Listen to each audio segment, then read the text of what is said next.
Selamat sore jemaat yang dikasihi Tuhan Yesus Kristus. Shalom.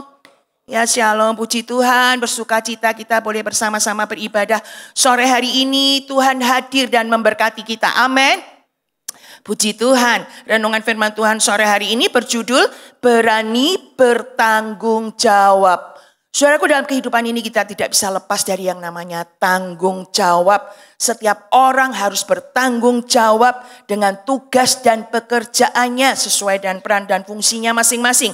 Setiap orang harus bertanggung jawab dengan perbuatannya, bertanggung jawab dengan perkataannya, bertanggung jawab dengan postingannya, dengan WA-nya, dengan keputusan-keputusannya.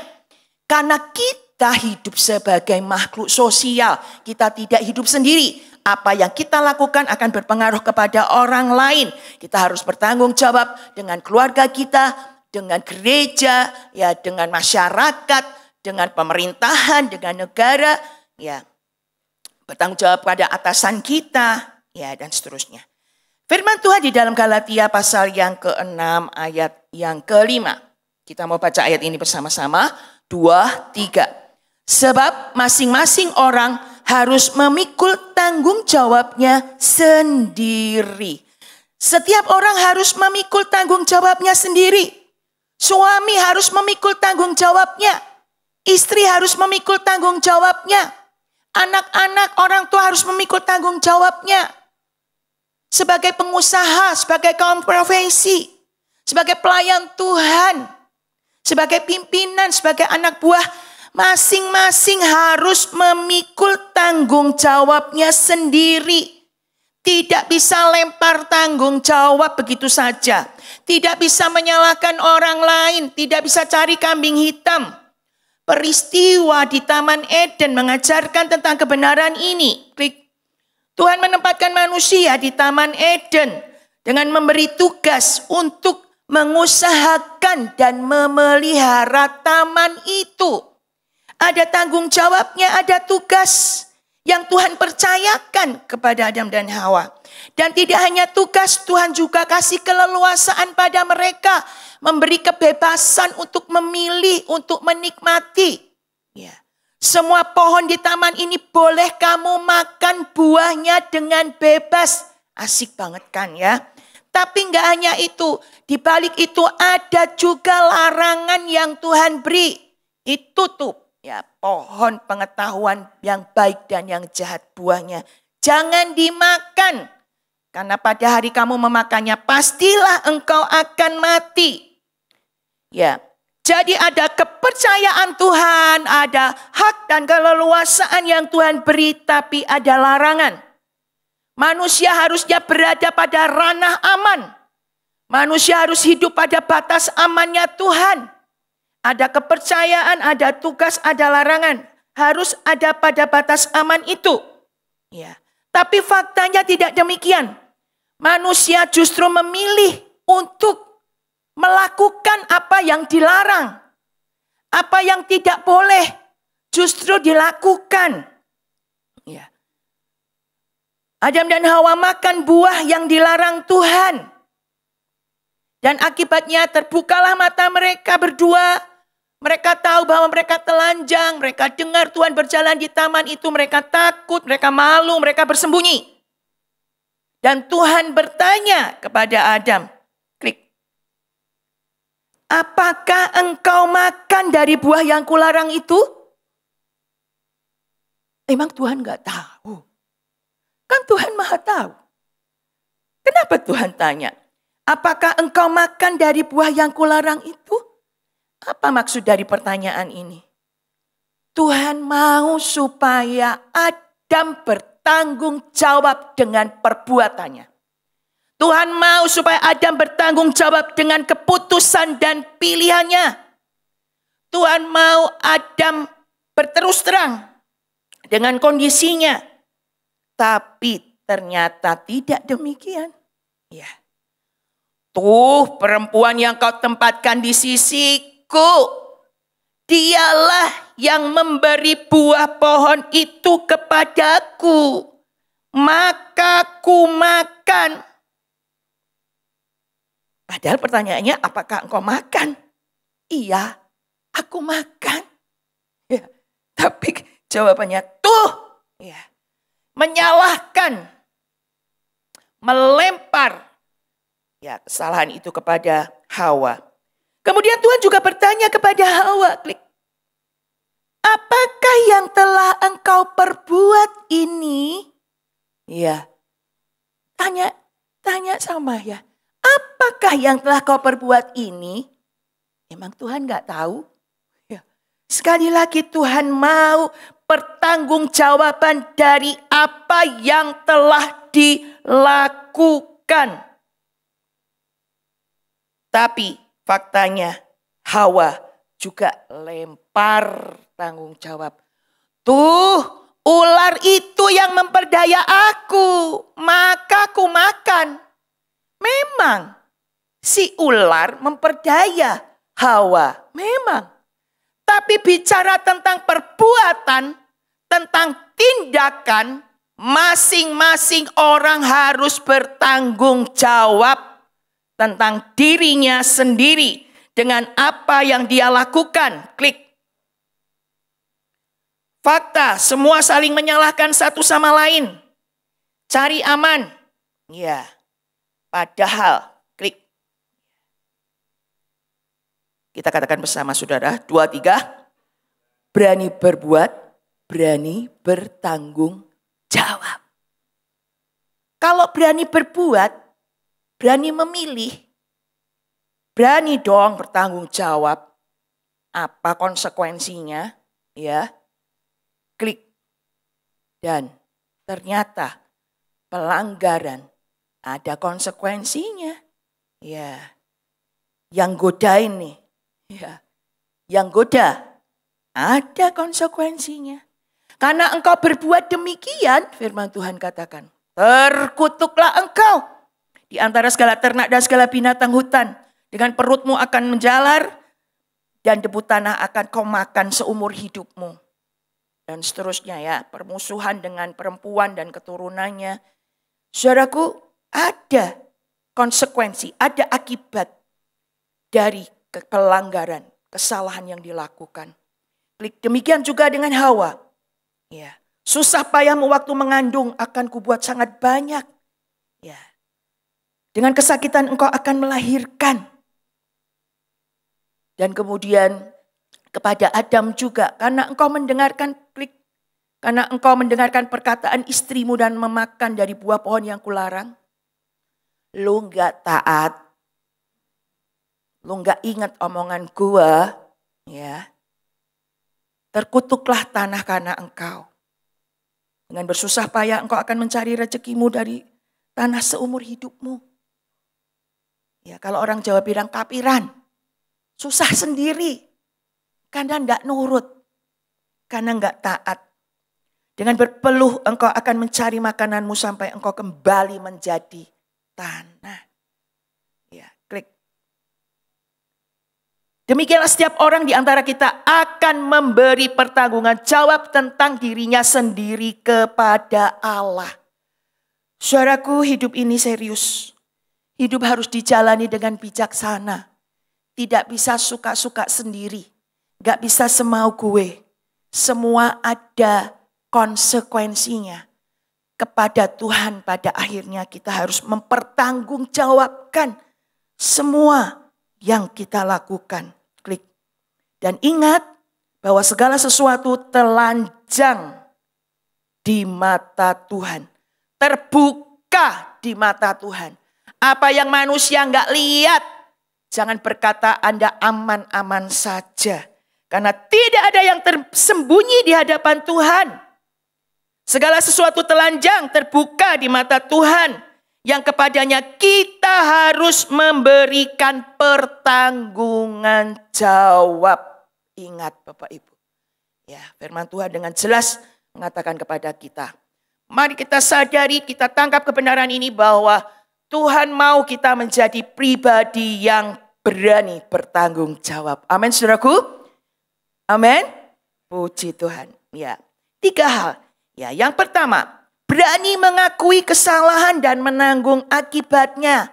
Berani kalau ada kelemahan, ada kesalahan. akui. Ya. Dengan konsekuensi yang ada, ya Allah menghargai orang yang mau mengakui kesalahannya. 1 Yohanes 1 ayat 9 katakan, jika engkau mengaku jika kita mengaku dosa kita, ya, Ia adalah setia dan adil sehingga Ia akan mengampuni segala dosa kita dan menyucikan kita dari segala kejahatan kita. Suatu hari, saudara, waktu saya masih sudah di Tasikmalaya, anak saya masih di Jawa, ya tiba-tiba telepon kepada saya. Dan kalimat pertama yang dia katakan adalah, Mama, minta maaf ya. Lah, emang kenapa? Saya buka pintu, toplesnya Mama jatuh dan pecah. Gimana, Mah? Katanya. Oh, ya udah nggak apa-apa. Ya, saya pikir itu aja sampai telepon. Ya. Tapi saudaraku, apa di balik ini? Dia punya rasa tanggung jawab. Dia melakukan sesuatu. Ya, merusak barang orang lain. Dia telepon. Sebetulnya kan saya pikir-pikir, saya juga nggak lihat. Kalau diam-diam aja juga nggak masalah, aman kan? Tapi apa di balik ini? Rasa tanggung jawab tertanam dalam dirinya, rasa takut akan Tuhan. Saya bersyukur, saya bilang terima kasih ya. Kamu sudah mau telepon sama Mama untuk hal ini. Untuk kejujuran dan keterbukaanmu. Tuhan menghargai ya hal seperti ini. Dan saudaraku, pernah viral di medsos. Seorang anak berani bertanggung jawab untuk perbuatannya yang sebetulnya itu tidak sengaja. Ya. Dia lagi naik sepeda dan dia terjatuh dan menggores mobil yang ada di sebelahnya. Ya. Seperti yang diajarkan oleh mamahnya, ya, kan salah nih, rusak nih mobilnya orang tergores. Dia pulang dengan nangis. Mama, katanya, minta maaf. Tahu kalau salah. Minta maaf. Kenapa? Ya, aku jatuh. Terluka? Enggak. Tapi mobilnya orang tergores. Oh, kalau gitu kamu enggak minta maaf sama Mama. Ya, kamu harus minta maaf sama orang yang punya mobil. Ayo, sana. Ya, minta maaf sama yang punya mobil. Oh ya, dia kembali ke sana dan menanti yang punya mobil nggak datang-datang. Balik lagi ke mamanya. Ma, nggak ada orangnya. Tapi apa yang mamanya bilang? Kamu bikin tulisan. Ya. Kamu bikin tulisan dan nanti pasang tulisannya itu di kaca supaya orangnya tahu begitu. Dan klik. Bisa baca tulisannya, saudara. Maaf ya Pak, mobil Bapak tergores saat saya jatuh dari sepeda. Ini nomor HP Buddha saya. Ya. Saudaraku, dia menuliskan itu dan mamanya ini memosting peristiwa ini. Dan yang terjadi adalah orangnya enggak menghubungi dia. Tapi netizen pada kagum dan memuji dengan perbuatan anak ini. Masih kecil, sudah berani ngakuin sportif dengan perbuatannya. Luar biasa. Ya, klik. Amsal 26 ayat 13. Saudaraku, nilai ini mahal sekali. Mari kita tanam buat anak-anak cucu kita, ya. Supaya mereka hidup dalam keterbukaan dan kejujuran. Firman Tuhan berkata, siapa menyembunyikan pelanggarannya tidak akan beruntung. Tetapi siapa mengakuinya dan meninggalkannya akan disayangi. Ya. Ngaku yang menyembunyikan pelanggaran tidak akan beruntung. Tapi yang mengakui dan meninggalkannya akan disayangi. Ya, si anak ini disayangi. Ya, maksudnya disuka, banyak orang suka dengan perbuatan ini. Aku juga sayang. Puji Tuhan anakku luar biasa ya. Klik. Si bungsu dalam perumpamaan anak yang terhilang di titik terendahnya dalam hidupnya. Ya, dia mau bangkit Dan dia menyadari akan kesalahannya, kebodohannya. Dia sudah minta harta ayahnya dan menghambur-hamburkannya foya-foya. Dan dia bangkit dan mau pergi kepada bapaknya dan berkata, "Bapakku, aku telah berdosa." Pergi kepada pihak yang tepat. Salah di mata ayahnya, datang kepada ayahnya minta maaf. Seperti anak ini, kamu gak minta maaf sama mama, sama itu. Ya, sama yang punya mobil ini juga datang kepada bapaknya. Dan berkata, Aku telah berdosa terhadap surga dan terhadap Bapa. Akui, terbuka. Dan dia berkata, aku tidak layak lagi disebutkan anak Bapa. Jadikanlah aku sebagai salah seorang upahan Bapa. Ini jadi pemikiran dia. Udah, aku mau nerima konsekuensi dari kesalahanku, dari kebodohanku. Ya. Bolehlah kalau aku dibilang tidak layak jadi anak Bapa, aku jadi orang upahan, aku terima. Ya, itu konsekuensi. Tapi faktanya enggak, ya. Siapa yang mengakui dan meninggalkannya akan disayang. Klik. Si bungsu disambut, dapat jubah, cincin, sepatu, dan disambut dengan pesta yang meriah. Saudaraku, sebuah pengakuan itu akan ada berkahnya sendiri. Ya. Dalam dunia bisnis, ya, mengakui kesalahan dan bersedia menanggung akibatnya ini akan membangun sebuah kepercayaan besar. Ya, dalam dunia bisnis, dalam pernikahan, dalam pelayanan juga. Dan bicara tentang bisnis, saudara. Perusahaan Toyota, perusahaan otomotif yang besar ya di Jepang, itu pernah mengalami melakukan satu kesalahan di mana beberapa model mobil itu ada pedal gasnya yang nggak benar begitu. Jadi mobilnya bisa jalan sendiri dan itu kan berisiko untuk pengemudinya. Dan sebagai presiden dari Toyota, Aiko Toyoda, ya, dia sportif dengan kesalahan yang terjadi di perusahaannya.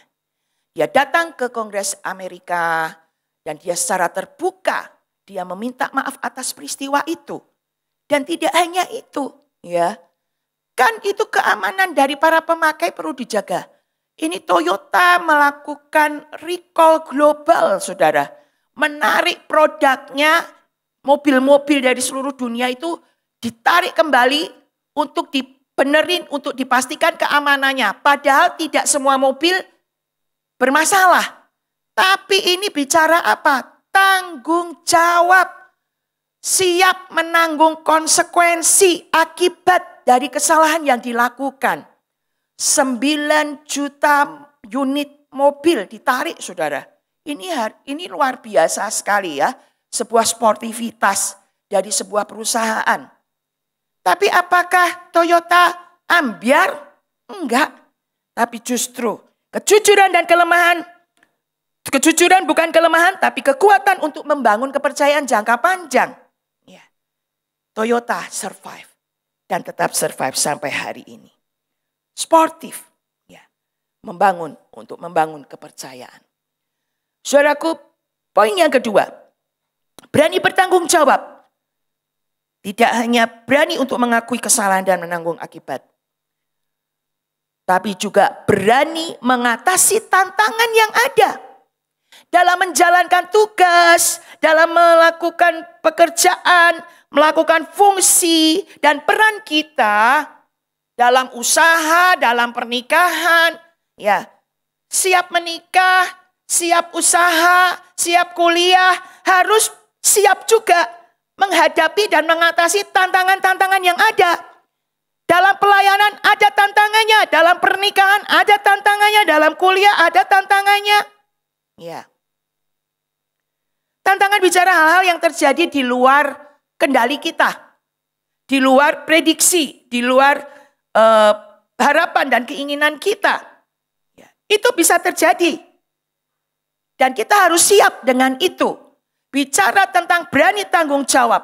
Ada. Tantangan-tantangannya ada. Ya. Tapi kita perlu sadari bahwa tantangan bukanlah hambatan.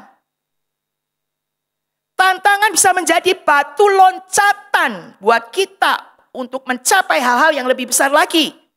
Ya. Daud dengan 2-3 domba, dia menghadapi singa-singa.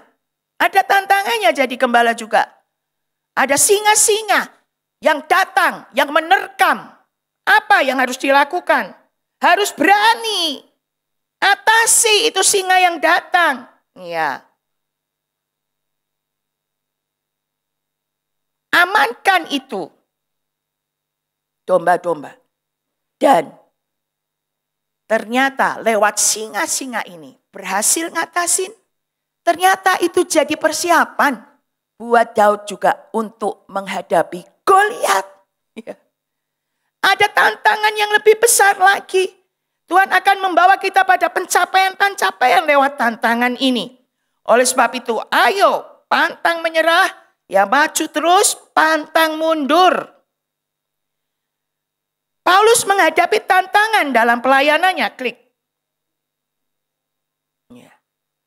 Dalam panggilannya, ada penganiayaan, ada penjara, ngalamin penolakan, pengkhianatan, kesulitan, dan bahaya. Karam kapal berkali-kali, ya kelaparan, kedinginan, perampokan, dan bahkan ditinggalkan oleh orang-orang yang diharapkan. Sebuah ayat berkata bahwa tak seorang pun yang membantu. Semua meninggalkan aku. Itu juga dialami oleh Paulus. Ya. Penolakan. Ya, klik. Yesus juga ngalamin tantangan, ya, penolakan dari banyak orang, dari keluarga sendiri, dari banyak orang, ya, dikhianati orang terdekat, sendirian dalam derita, penolakan. Jadi saya juga mengingatkan kepada anak saya, ya, menjelang besar, nak, kamu mesti sadar loh, ya. Kehidupan ini tidak selalu, semua itu tidak selalu seperti yang kita inginkan. Kita tidak bisa ngatur maunya orang, kita tidak bisa ngatur mulutnya orang untuk ngomong nyenengin kita, melakukan seperti yang kita mau. Enggak bisa. Akan ada orang yang mengecewakan kita. Ya, akan ada hal-hal yang enggak kita sukai itu terjadi. Kita harus siap. Dan bagaimana siapnya? Ya. Dan respon itu juga menentukan. Kecewa di kuliah, kecewa di pekerjaan, gak harus pergi. Kecewa di pelayanan, gak harus pergi. Ya. Hadapi dan atasi. Klik. Paulus berkata, segala perkara dapat kutanggung di dalam Dia yang memberi kekuatan kepadaku. Tahu apa kekuatan dari Tuhan itu yang akan memampukan dia untuk menghadapi semuanya. Paulus adalah orang yang terus terhubung dengan Tuhan. Ya, saya merenungkan ini bahwa dia berkata bahwa menjadikan pengenalan akan Tuhan Yesus itu, dia berkata pengenalan akan Kristus Yesus Tuhanku lebih mulia daripada semuanya. Dia orang yang dekat sama Tuhan, kenal Tuhan, intim dengan Tuhan. Dan itu yang jadi kekuatannya untuk menghadapi semuanya. Yesus, apa yang membuat Yesus kuat melewati semuanya itu? Karena Yesus terhubung dengan Bapanya. Pagi-pagi dia berdoa di tengah pelayanan kesibukan. Doa tetap menjadi yang prioritas bagi hidup Yesus. Di tengah pergumulannya yang terberat di Taman Getsemani. Doa yang menjadi kekuatan buat dia. Biar ini juga yang menjadi kekuatan buat kita. Amin, saudaraku. Ya, klik. Dan saya suka dengan ini, ya. Dalam segala hal kami ditindas, namun tidak terjepit. Habis akal, tidak putus asa. Dianiaya, tidak ditinggalkan. Dihempaskan, tapi tidak binasa. Ngalamin semua yang gak enak. Ditindas, tapi gak terjepit. Habis akal. Di bisnis, di apapun, puyeng, udah nggak tahu apa yang harus dilakukan. Tapi tidak putus asa. Ini bicara apa? mental tahan banting. Seperti yang Pak Wahyu disampaikan kemarin ya kan. Jack Ma itu ya kagum juga ya. Dengar kisahnya Jack Ma itu ditolak dari sejak SD, SMP, kuliah ditolak. Lamar kerja ditolak, tolak.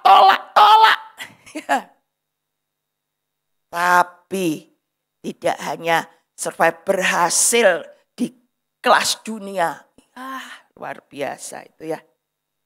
Mental tahan banting. Makin dibanting makin melenting. Apa itu? Dibanting bisa makin melenting. Dibanting makin keras makin melenting. Bola. Bola, lihat-lihat bolanya. Terbuat dari apa?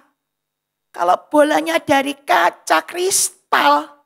Dibanting, hancur, ambiar.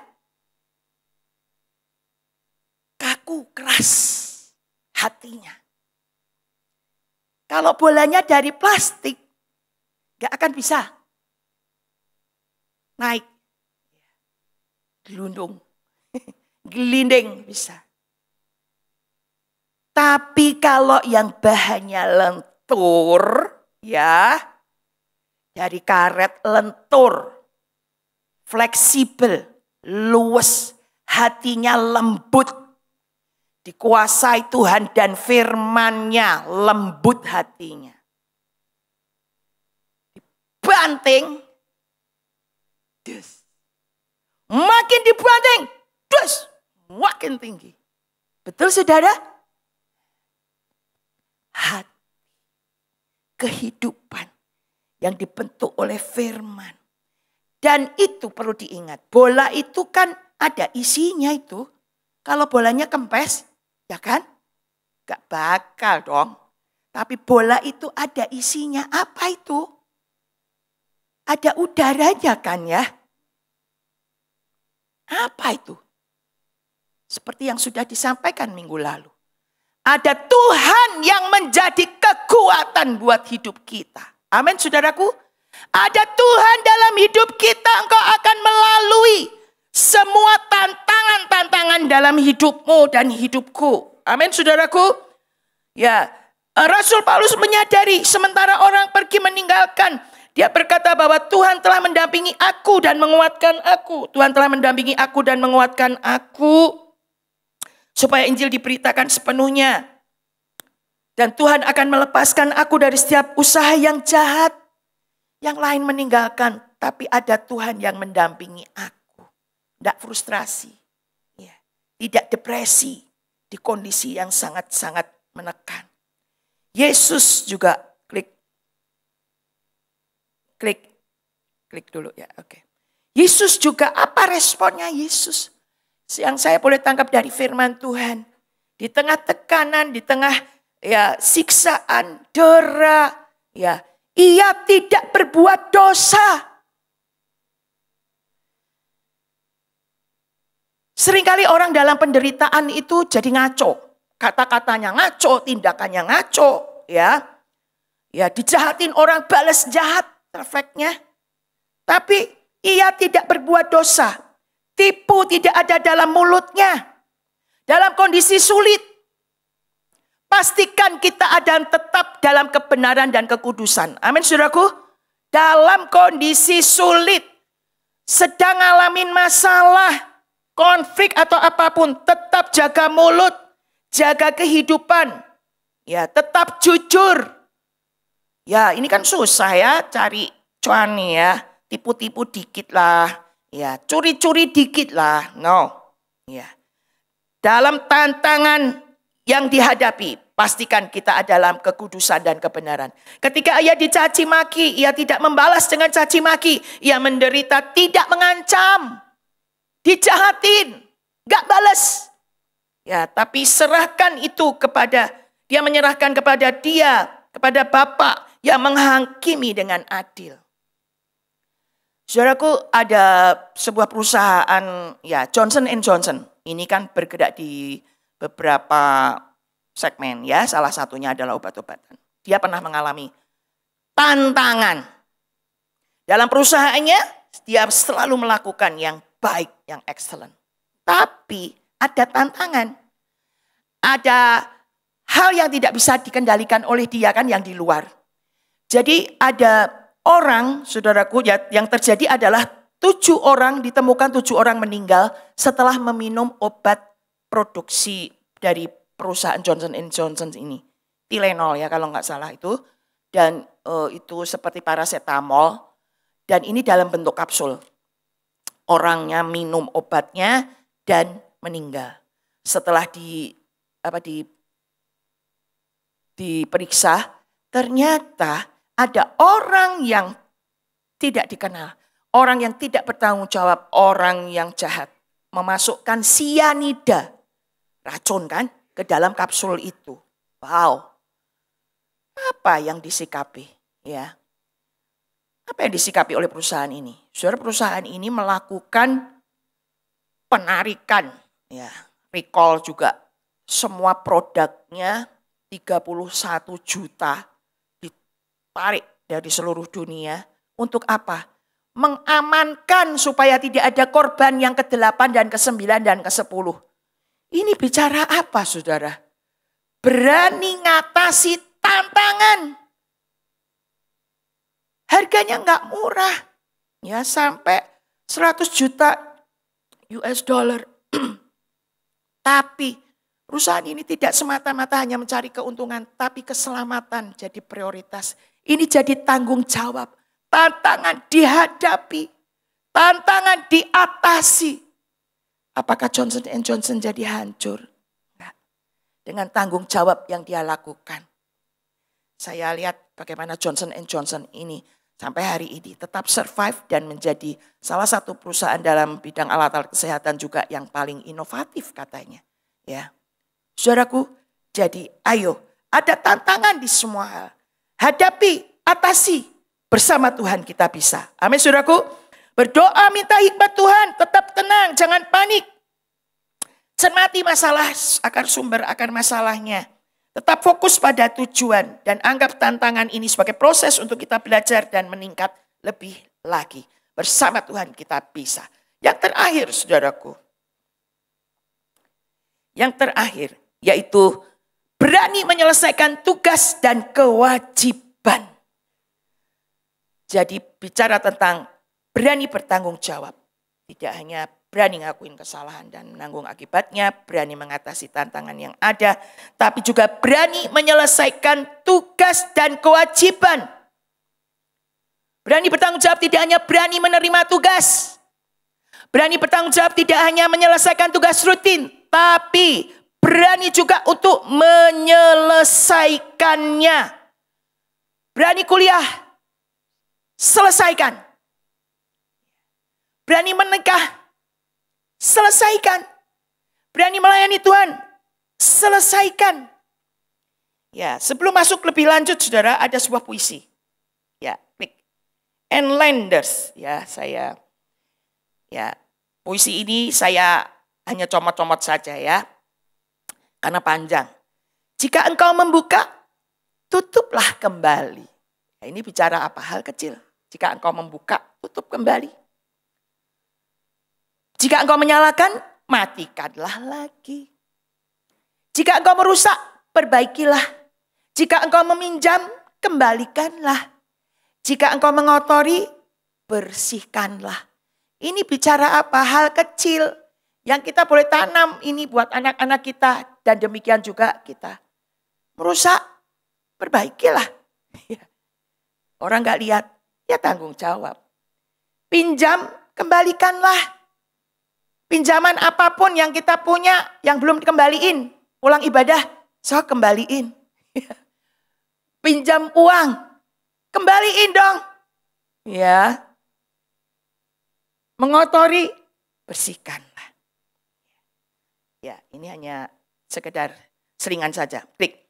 Bicara tentang berani menyelesaikan tugas dan tanggung jawab kewajiban kita. Ini yang menjadi target. Ya, ini juga jadi target kita. Targetnya Paulus. Dia sudah terima panggilan Tuhan. Dia berkata, Tetapi aku tidak menghiraukan nyawaku sedikit pun. Asal saja aku dapat mencapai garis akhir. Dan menyelesaikan pelayanan yang Tuhan percayakan. Yang ditugaskan oleh Tuhan Yesus kepadaku untuk memberi kesaksian tentang Injil kasih karunia Allah. Tidak menghiraukan nyawa sedikit pun. Demi menyelesaikan, menuntaskan panggilan pelayanan yang sudah ditugaskan oleh Tuhan. Biar ini juga jadi target kita, saudara. Sebagai ayah, sebagai ibu, sebagai suami istri. Pelayan Tuhan. Selesaikan apa yang Tuhan sudah percayakan. Selesaikan. Pertanggungjawabkan.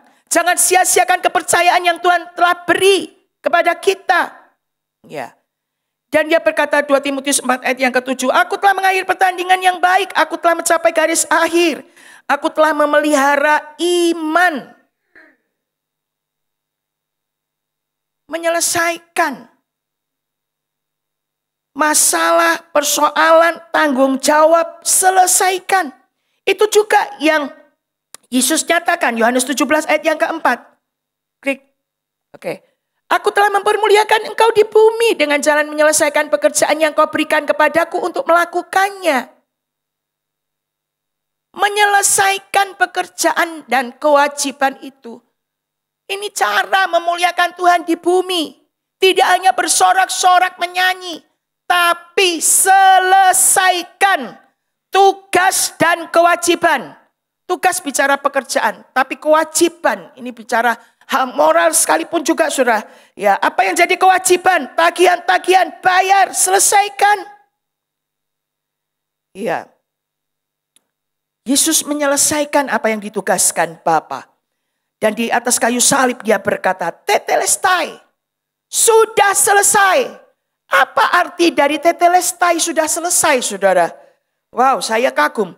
Tetelestai berarti itu telah diselesaikan sepenuhnya. Tuntas, total, tidak ada yang tersisa. Yesus telah menyelesaikan tugas penebusan dengan sempurna. Tidak setengah-setengah, tidak menyerah di tengah jalan. Tuntas, total, sempurna. Biarlah itu juga yang boleh kita lakukan, saudaraku. Oh ya, berarti kalau aku jadi orang tua ya, yang bertanggung jawab menyelesaikan tugasku. Yang penting anak sudah menikah, ya kan? Rumah sudah ada, ya mobil sudah tersedia, deposito oke, emas apalagi lah, ya. Cukup. Apakah itu sudah selesai? No. Masih ada tanggung jawab yang harus diselesaikan. Apakah anak-anak cucu menantumu sudah percaya Tuhan Yesus? Apakah mereka sudah terima juru selamat dan pengampunan dosa? Ya. Rasul Paulus mati-matian untuk melakukan ini. Ya. Saudaraku, klik Roma pasal yang pertama ayat 14 sampai 15. Dia berkata, aku berhutang.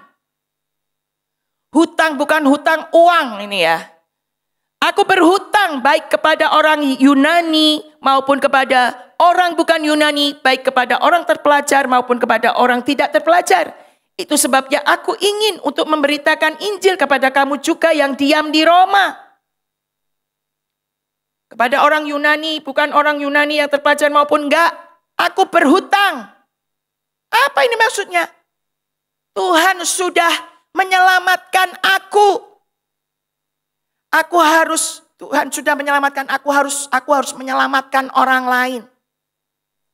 Ingat apa yang dikatakan oleh orang kaya dengan Lazarus? Ya. Tolong kasih tahu, aku masih punya 5 saudara di rumahku. Supaya mereka tidak mengalami penderitaan seperti ini. Saudara, kalau berkat Tuhan sudah berikan, oke, puji Tuhan. Tapi sudahkah seluruh anggota keluargamu percaya Tuhan? Tanggung jawab siapa? Kita yang sudah diselamatkan untuk menjangkau mereka. Amin saudaraku. Kalau keluarga sudah percaya Tuhan, apakah tetanggamu sudah percaya Tuhan? Teman sepergaulanmu sudah percaya Tuhan? Itu juga jadi tanggung jawab kita. Ya. Klik selanjutnya. Muliakanlah Tuhan dengan menyelesaikan tanggung jawab yang ada. Ya, saudaraku, tanggung jawab sebagai apapun di peran dan fungsi kita. Tapi jangan pernah lupa tanggung jawab kita di hadapan Tuhan. Kita sudah diampuni dosanya, diselamatkan dan orang lain membutuhkan itu. Ayo kita bergerak bersama-sama untuk menjangkau jiwa bagi Tuhan. Dan gak hanya itu ya, dalam kehidupan sehari-hari pun, dalam pekerjaan. Kita boleh selesaikan semua urusan kita. Kemarin waktu kita pulang ke Jawa juga melayat ya, di layatan itu pada ngobrol ya. Itu ibunya itu, tante itu sebelum meninggal, dia itu sudah memberesin tugas-tugasnya. Jadi pembukuan keuangan dia bekerja membantu pembukuan di kos-kosan gitu. Sudah dirapikan semua. Dia sudah merapikan semuanya dan kayaknya sudah nggak ada apa-apa lagi yang perlu diurus. Jadi sudah menyelesaikan ya. Papa mertua sebelum meninggal saudaraku karena sakit seriosis ya. Nggak menyangka kalau secepat itu beliau dipanggil Tuhan. Saya staf kantor dipanggil dan menyerahkan saya untuk masuk membantu di kantor ya. Waktu itu, waktu yang sama juga Bapak Julius meminta kami berdua untuk membantu di Jakarta.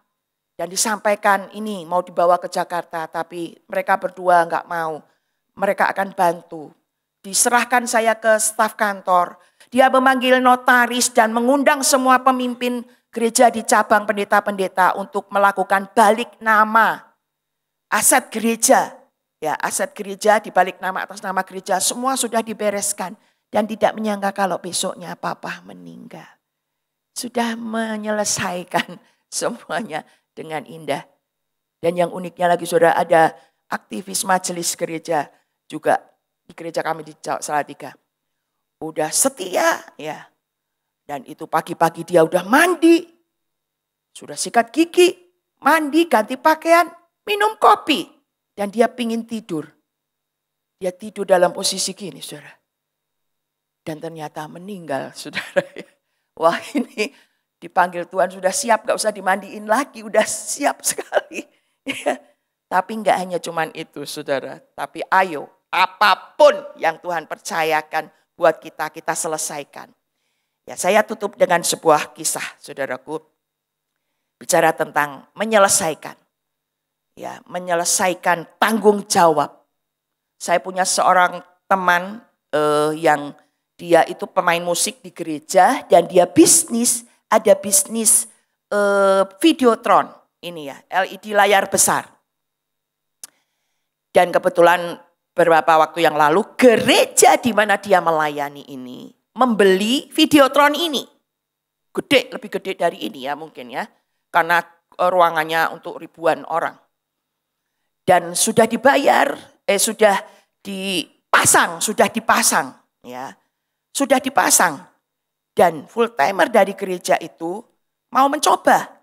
Tapi saudara, yang dilakukan adalah dia salah waktu menyalakan. Ya, kayaknya harusnya pakai genset dulu atau bagaimana, tapi itu langsung dengan listrik. Dan terjadilah terbakar. Dan rusak ininya saudara, terbakar dan hangus begitu. Jadi ratusan komponen, ini kan terdiri dari banyak komponen, terbakar. Wow, saudara, belum juga mungkin dipakai. Siapa yang harus bertanggung jawab? Yang menyalakan dong harusnya, ya kan? Tapi apa ada duitnya? Ya, gereja dong harusnya betulin. Dan saudara, ratusan juta juga saudara untuk membetulkan itu. Siapa yang bertanggung jawab? Saudaraku, Si pengusaha ini, anak muda ini saudara, dia ambil tanggung jawab itu. Dan yang dia lakukan adalah dia mengundang teknisi dari China. Kemudian dia juga menjual mobilnya. Untuk membetulkan ini saudara, mempertanggungjawabkan supaya gereja tetap bisa lanjut dengan menggunakan apa yang sudah dibeli. Saya sampai luar biasa. Enggak pakai ribut-ribut, enggak pakai marah-marah saudara. Langsung handle. Dan langsung sudah dibetulkan dan sekarang sudah dipakai lagi. Tapi saudara, ada Tuhan loh yang lihat. Ya, semuanya ini. Saya kagum, enggak pakai rame-rame, enggak pakai ribut-ribut, enggak pakai marah-marah. Handle. Ya. Sampai jual mobil loh saudara. Tapi saya lihat Tuhan tidak tinggal diam. Ya. Pada waktu yang sama, dia mendapat orderan lagi. 3 unit. Di pemerintahan, di luar pulau, di luar Jawa, di beberapa pulau, sampai sudah meluas saudaraku. Saya terkagum-kagum. Dan sebentar kemudian dia udah pakai mobil baru lagi. Jadi saudaraku, tanggung jawab ini luar biasa. Klik. Bertanggung jawablah dalam hal kecil. Tuhan akan memberikan tanggung jawab dalam hal yang besar. Dalam transaksi dia juga punya tanggung jawab ini supaya semuanya clear. Tapi Tuhan gak tinggal diam. Tanggung jawab dalam hal kecil, Tuhan akan memberikan tanggung jawab dalam hal yang besar. Apapun yang Tuhan percayakan hari ini kepada kita, ayo kita lakukan dengan penuh tanggung jawab. Dan Tuhan matanya melihat. Tuhan akan membayar, Tuhan akan mengganti, Tuhan akan mengembalikan, dan bahkan Tuhan akan menambahkan. Tuhan akan mempercayakan dengan tanggung jawab dalam hal yang besar. Amin saudaraku. Dalam usaha pekerjaan, dalam pelayanan. Dan klik yang terakhir. Musik bisa siapkan diri. Berani bertanggung jawab, ini bicara kualitas seorang anak Tuhan. Pastikan kita ada di titik ini. Berani bertanggung jawab bicara tentang kedewasaan. Berani bertanggung jawab bicara harga yang harus dibayar untuk sebuah kepercayaan. Dalam bisnis, dalam pernikahan, dalam pelayanan. Dan berani bertanggung jawab merupakan bukti bahwa kita menghargai kepercayaan yang Tuhan berikan. Amin untuk firman Tuhan. Mari kita menjadi orang-orang yang bertanggung jawab kepada sesama, kepada Tuhan. Dengan apa yang Tuhan percayakan. Dan Tuhan menantikan kita untuk mempercayakan hal-hal yang lebih besar lagi. Dan pastikan kita bertanggung jawab dalam hal yang kecil. Amin untuk firman Tuhan.